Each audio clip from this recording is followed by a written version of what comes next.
Babynya mau Blackpink. Setelah dirinya berbicara lama melepas rindu dengan Kamal, ia ingin segera kembali ke kantor. Namun tidak jadi karena Putri tiba-tiba merengek meminta Arka pulang. Entah musibah apa yang akan menimpa Arka lagi. Tiba-tiba perasaannya menjadi tak enak. Flashback, Hani bangun, panggil Putri menggoyangkan lengan Arka di tengah malam. Hani bangun, teriak Putri membuat Arka langsung membuka mata lebar. Iya sayang, aku bangun. Kenapa, Ada apa? Tanya Arka serak mengelus pipi Putri. Putri lagi ngidam. Rengek Putri manja. Kamu mau makan apa sayang? Bebek bakar atau ketoprak? Tanya Arka karena biasanya Putri meminta itu bila ngidam. Putri tidak lapar. Jawab Putri menggeleng kepalanya. Tersenyum ke arah Arka. Jadi kamu mau apa sayang? Janji tapi Hani harus mau ya. Kalau tidak Putri bakal nangis. Ucap Putri sungguh-sungguh sehingga membuat Arka merasakan tanda-tanda bahaya. Iya Hani, aku janji. Ucap Arka tersenyum paksa. Aku mau kamu dandan seperti JKT48 dan joget seperti mereka. Ucap Putri semangat membuat Arka menjatuhkan rahangnya. Ia tidak tahu apa itu JKT48. Makhluk apa itu sayang? Tanya Arka tak tahu.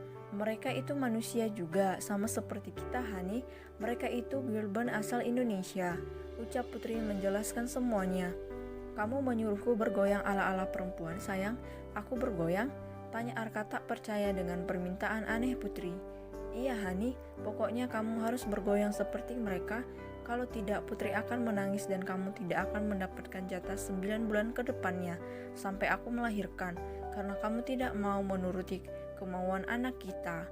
Ancap Putri berubah menjadi mode galak membuat Arka semakin kalang kabut. Apalagi saat mendengar jatahnya dipending 9 bulan, membuat Arka menelan ludahnya. Ia tak ingin si Joni kurus. Baiklah, Arka akan melakukannya. Tapi dalam otaknya ia menaruh dendam kepada sang anak. Arka berjanji akan mencitak kepala anak-anaknya bila lahir nanti. Jangan sayang, aku mau kok, kamu bilang saja bagaimana caraku bergoyang. Ucap Arka cepat, dia berusaha tersenyum. Baiklah Hani, aku akan meriasmu terlebih dahulu. Ucap Putri semangat. Ia mendudukkan Arka di meja rias, ia pun merias Arka dengan semangat hingga Arka berubah menjadi cantik. Wow, kamu sangat cantik sayang mengalahkan Selena Gomez. Ucap Putri senang sedangkan Arka mukanya cemberut. Ia begitu malu. Untung saja Putri memintanya berdandan di tengah malam karena kalau siang sudah pasti Jimmy dan Lisa akan meledeknya. Sayang, kamu itu harus banyak tersenyum. Dan kamu juga harus bisa menari dengan betul seperti JKT48. Pinta Putri menatap wajah kesal Arka. Iya sayang, jawab Arka tersenyum paksa. Cup. Itu sebagai penyemangat Hani, nanti kalau kamu goyangnya bagus, aku akan beri lebih. Ucap Putri tersenyum madis mengedipkan matanya ke arah Arka.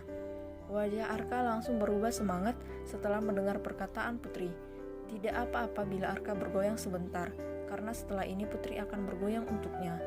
Baik sayang, aku pasti akan bergoyang dengan penuh semangat demi anak kita. Ucap Arka semangat berapi-api. Bagus Hani, bersiaplah Putri akan menghidupkan musiknya. Ucap Putri memberi aba-aba. Oke sayang, ucap Arka langsung bangun berdiri mengambil pose. Siap Hani? Siap sayang, jawab Arka sungguh-sungguh. Arka bergoyang penuh semangat membuat Putri tersenyum bahagia. Ia memvideokan aksi Arka. Lebih semangat lagi Hani, teriak Putri. Loncat kanan, loncat kiri, sarung depan, sarung belakang. Maju, atas, maju, bawah. Gumam Arka memberikan instruksi pada dirinya dalam bayangannya. Sekarang dia sedang bermain dengan sangkar Putri. Hahaha, kamu harus memberikan hadiah yang setimpal sayang. Ucap Arka dengan napas terengah-engah menjatuhkan dirinya di pangkuan Putri. Flashback off. Arka masuk ke dalam mension dengan hati yang berdebar-debar. Ia hanya bisa berdoa semoga Putri tidak meminta yang aneh-aneh lagi karena hari masih siang. Ia takut kepergok orang tuanya. Arka masuk ke dalam kamar dan kakinya seakan mati rasa dikala melihat Putri sedang memegang baju seksi dan jangan lupakan bando Mickey Mouse. Ia hanya berharap semoga yang dipikirkannya tidak terjadi. Sayang, aku pulang, ucap Arka yang baru masuk dengan gugup. Hani, kamu sudah sampai. Sekarang segera pakai baju ini. Titah Putri senang. Sayang, untuk apa? Tanya Arka dengan mata berkaca-kaca. Dia sungguh tak rela bila harus menuruti kemauan istrinya di siang hari. Dedek bayinya sedang ngidam Blackpink sayang, ucap Putri manja mengelus perut buncitnya. Sayang, rengek Arka seperti anak kecil yang tak mau disunat. 4 ronde sayang, ucap Putri mengedipkan matanya. Arka yang mendengarnya pun langsung semangat. Ia rela, ia sudah siap bila nanti kepergok orang tuanya karena bayarannya 4 ronde. Oke Hani, jawab Arka berubah ceria, langsung ke ruang ganti.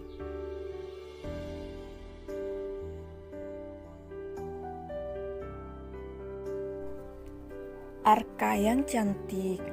Udah sayang, aku capek, ucap Arka berjalan loyo ke arah Putri yang cekikikan menonton video Arka yang bergoyang Blackpink. Arka merebahkan kepalanya di pangkuan Putri. Sontak Putri mengelus kepala Arka membuat Arka merasa nyaman. Kamu senang sayang? Tanya Arka menatap lekat wajah Putri yang nampak bahagia. Iya Hani, Putri senang sekali karena memiliki suami yang menyayangi Putri dan baby sepertimu Hani. Ucap Putri tersenyum manis sekali, membuat si Joni tak tahan lagi. Baiklah sayang, sekarang lakukan tugasmu, ucap Arka tersenyum penuh arti. Kring kring kring, bunyi ringtone HP Arka namun Arka tak mempedulikannya. Ucap Arka, ia seakan tak peduli namun bunyi HP tak henti-henti membuat Arka mengerang marah.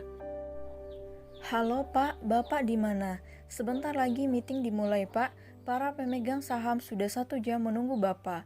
Mereka tidak mau diwakilkan Pak. Ucap bawahan Arka membuat Arka terkejut bukan main. Ia lupa hari ini ada rapat pemegang saham.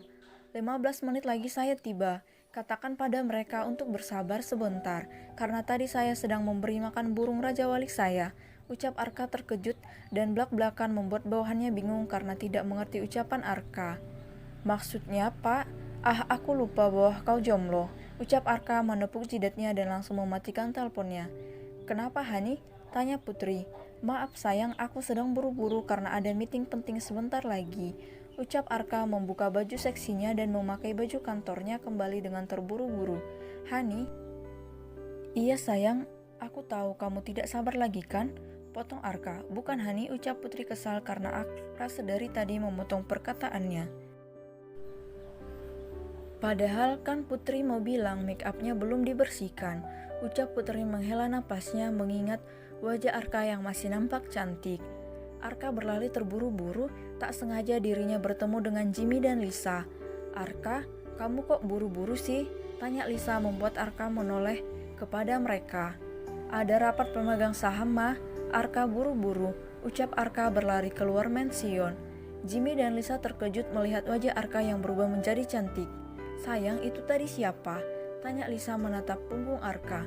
Aku tidak tahu sayang, wajahnya sangat cantik, tapi kenapa suaranya mirip Arka? Jawab Jimmy membuat Lisa menatapnya. Lama mereka saling tatap, tak lama kemudian mereka tertawa terbahak-bahak. Hahaha, itu pasti ulah calon cucu kita sayang, tawa Lisa. Iya sayang, akhirnya dia merasakan apa yang kurasakan dulu. Ucap Jimmy senang dikala mengingat dirinya harus berubah menjadi wanita cantik setiap malam dikala Lisa mengandung Arka. Sedari tadi di perjalanan, Pak Jang menatap Arka lewat spion depan. Ia merasa merinding dikala melihat wajah Arka yang sangat cantik dengan bibir merah, pipi pink dan alis tebal. Arka pun merasa risih. Pak Jang, aku masih belum ingin bertemu malaikat maut. Dan istriku tidak mau jadi janda, begitupun anakku yang tak mau jadi yatim. Perhatikan ke depan bila mengemudi. Jika ingin bunuh diri, jangan mengajakku. Ketus Arka. Maaf tuan, tapi wajah Anda... Aku tahu wajahku semakin tampan Pak Jang. Ucap Arka memotong ucapan Pak Jang dengan tersenyum menarsis. Baru Pak Jang ingin menjelaskan mereka sudah tiba di perusahaan Arka. Semua bawahannya sudah berjejer rapi menunggu kedatangan Arka. Ia keluar dari mobil dengan percaya diri dan mukanya berubah menjadi dingin. Para karyawannya yang melihat Arka pun mati-matian menahan tawa, harap-harap kentut tidak keluar karena perut mereka hampir kram menahan tawa. Arka masuk ke dalam ruangan meeting, membuat para pemegang saham terkejut namun mereka tak berani tertawa ataupun menegur Arka. Mari kita mulai rapatnya. Perintah Arka dingin membuat mereka semua tersadar dari lamunannya. Rapat pun dimulai mengenai tentang proyek pembangunan baru yang berada di Bali. Rapat yang berjalan lancar namun yang membuat Arka bingung adalah tidak ada satupun yang berani menatap wajahnya di saat berbicara. Setelah rapat selesai, Arka masuk ke dalam ruangannya.